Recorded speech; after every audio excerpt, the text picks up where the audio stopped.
Это программа «Актуальное интервью», в студии Иван Лазаренко. Здравствуйте. 2020 год серьезно изменил все сферы жизнедеятельности. Не стало исключением и культурно-досуговая сторона жизни жителей страны и нашей республики. Как в условиях пандемии пришлось приспосабливаться к реалиям, какие главные итоги можно подвести в уходящем году. Об этом и не только мы поговорим сегодня с министром культуры и духовного развития Якутии Юрием Куприяновым. Юрий Степанович, здравствуйте. Добрый день.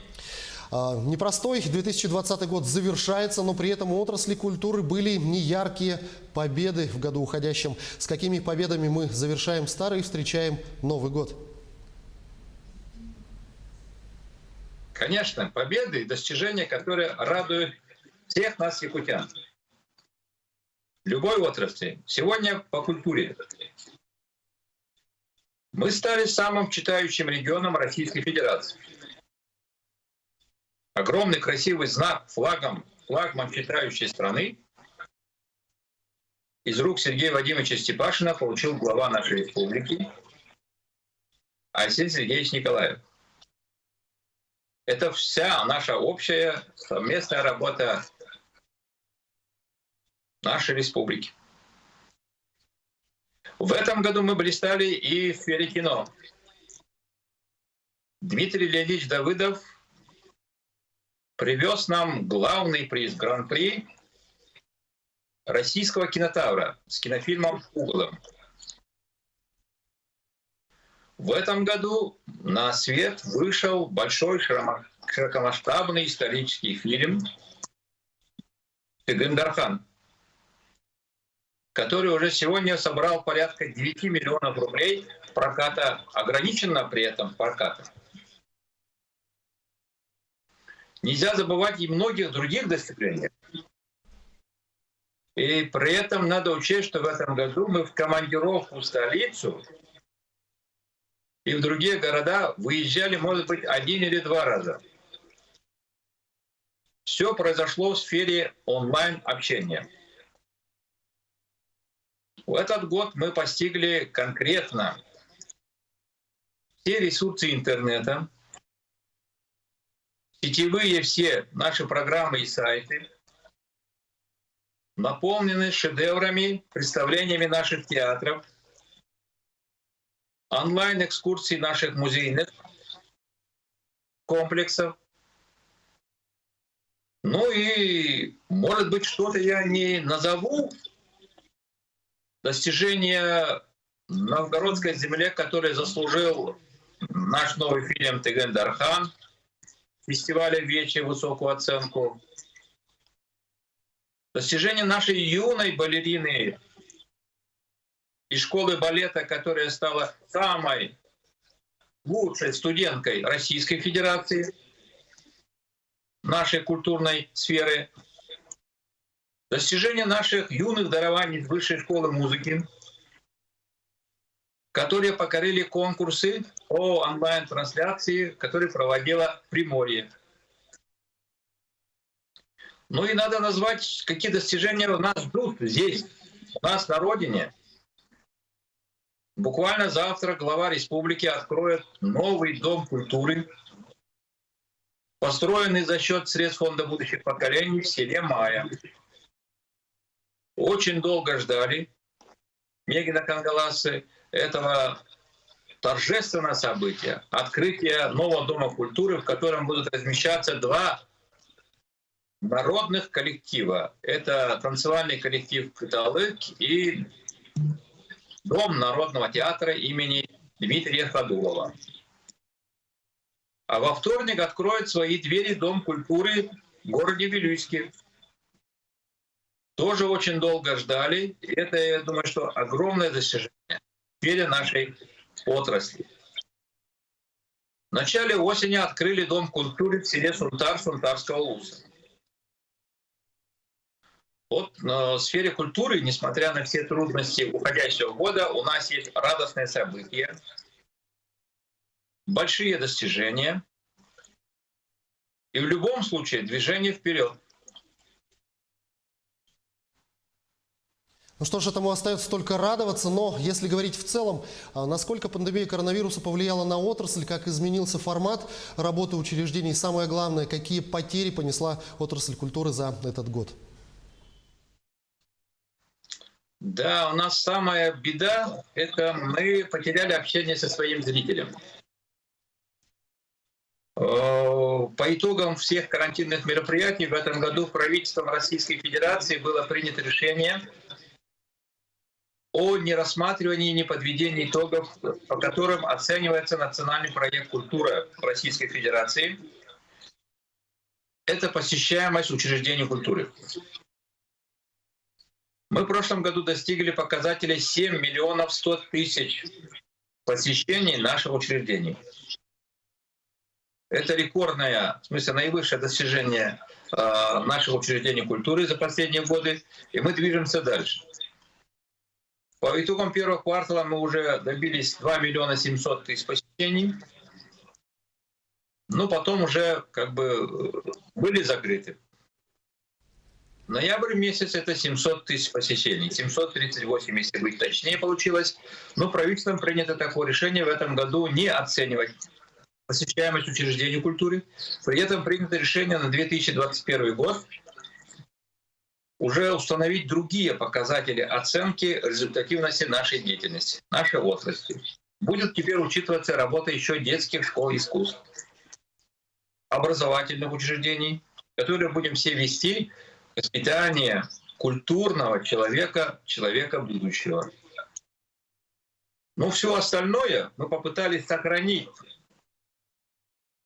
Талант наших людей, репетиции в закрытом режиме, все, что проводим. И сегодня потихоньку открываемся. Кинотеатры чуть-чуть работают, музеи открылись, работают с учетом социальной дистанции и сокращения количества посетителей. Но в декабре мы нашли общие пути решения с обеспечением полной безопасности посещений наших театров. Открываемся. Тоже с рекомендацией Роспотребнадзора. Но тем не менее, теперь вы знаете, из сети интернет, и я сегодня могу всех пригласить на наши премьерные спектакли и постановки наших столичных и всех театров республики. Буквально вчера была премьера в Юрбе. Вы знаете, что там у нас строится новое здание театра. Через год в столицу республики мы туда заедем.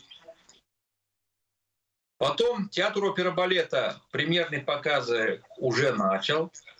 Балета «Платформа». И 29-го мы покажем для врачей, учителей и работников социальной сферы специальный показ премьерный нашей оперетты «Сильва». Русский театр, Саха-театр своими спектаклями тоже премьерные в канун Нового года поставили. И сегодня анонсы организации работы наших учреждений культуры уже идут.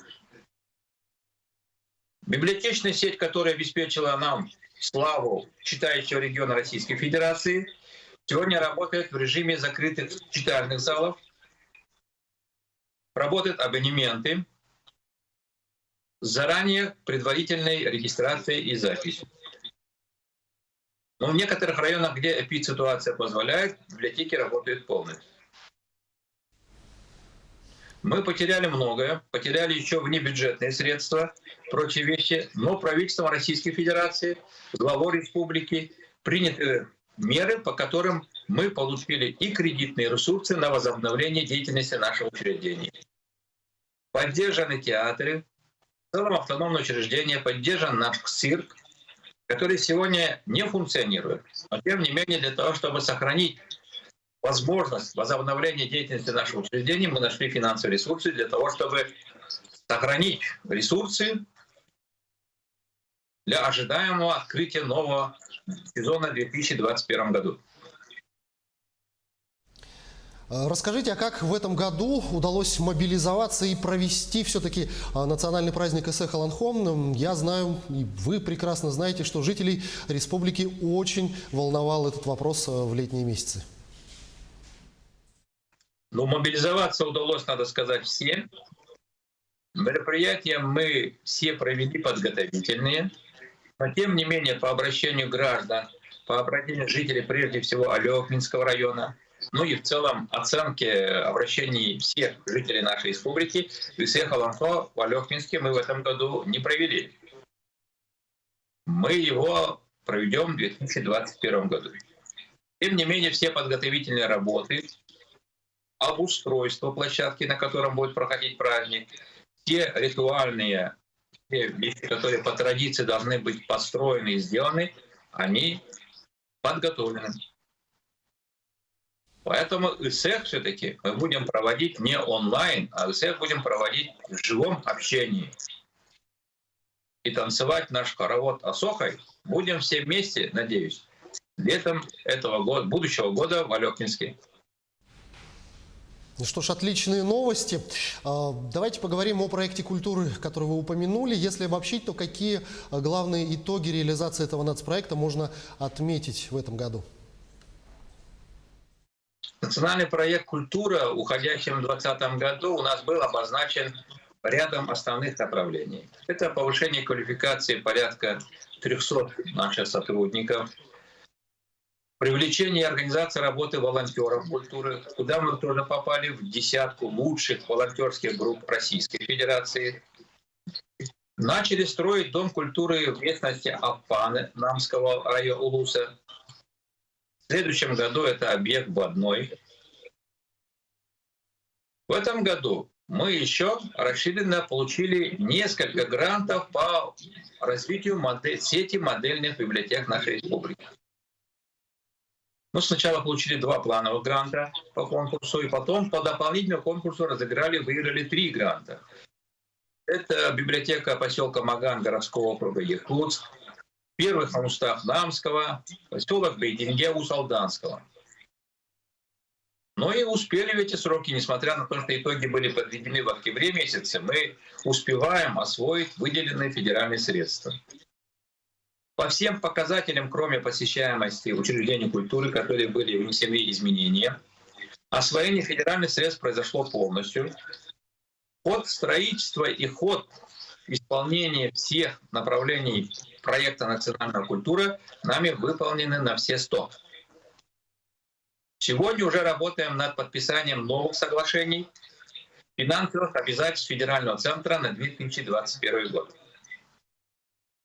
2021 год, поскольку уже впереди несколько дней осталось, он еще лучше и богаче будет по проекту «Культура». Мы начнем привязку проекта строительства Центра культурного развития в поселке Нижний Бестяг. Будем участвовать опять снова в конкурсе модельных библиотек. При том, что 4 модельные библиотеки, 2 районных центра Хангаласского и Алданского районов получили гранты по 10 миллионов. Бердигистяк и поселок Светлый и Мирный тоже получили гранты по 5 миллионов.